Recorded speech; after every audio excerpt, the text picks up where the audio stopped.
जिसमें महत्वपूर्ण प्रस्तावों में मेरे नेता, मेरे पिता और लोक जनशक्ति पार्टी के संस्थापक आदरणीय रामविलास पासवान जी को देश के सर्वोच्च सम्मान भारत रत्न से सम्मानित किया जाए।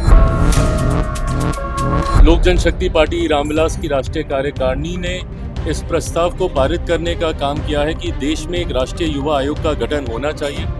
जैसे महिला आयोग है, अनुसूचित जाति जनजाति अल्पसंख्यक आयोग है, ऐसे में देश की बड़ी आबादी युवाओं की है। जी नमस्कार दोस्तों, आप देख रहे हैं सितयोग न्यूज और मैं हूं आपके साथ चंदन सिंह भारती। दरअसल स्वर्गीय रामविलास पासवान जो दलितों के नेता थे, अब उनके लिए भी मांग की जा रही है कि उन्हें भी भारत रत्न मिले।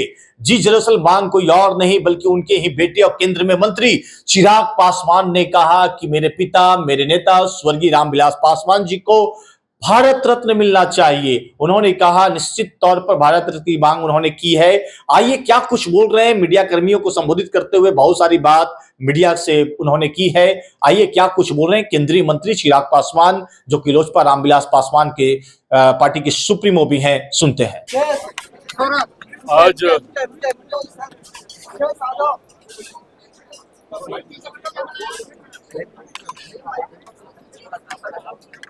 लोक जनशक्ति पार्टी रामविलास की राष्ट्रीय कार्यकारिणी की बैठक आयोजित की गई।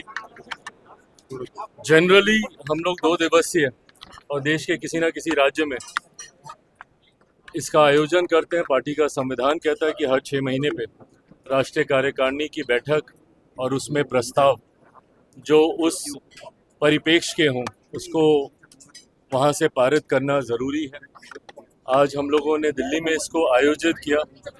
जिस तरीके से सरकार की, मंत्रालय की विभिन्न जिम्मेदारियों की वजह से, समय का अभाव होने की वजह से इसको आज एक दिन के लिए ही हम लोगों ने सीमित किया, जिसमें महत्वपूर्ण प्रस्तावों में मेरे नेता, मेरे पिता और लोक जनशक्ति पार्टी के संस्थापक आदरणीय रामविलास पासवान जी को देश के सर्वोच्च सम्मान भारत रत्न से सम्मानित किया जाए।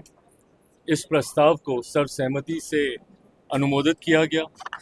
साथ ही में बहुजनों की आवाज़ और अनुसूचित जाति से आने वाले लोगों के लिए निरंतरता में कार्य करने वाले आदरणीय कांची राम जी को भी भारत रत्न से सम्मानित किया जाए।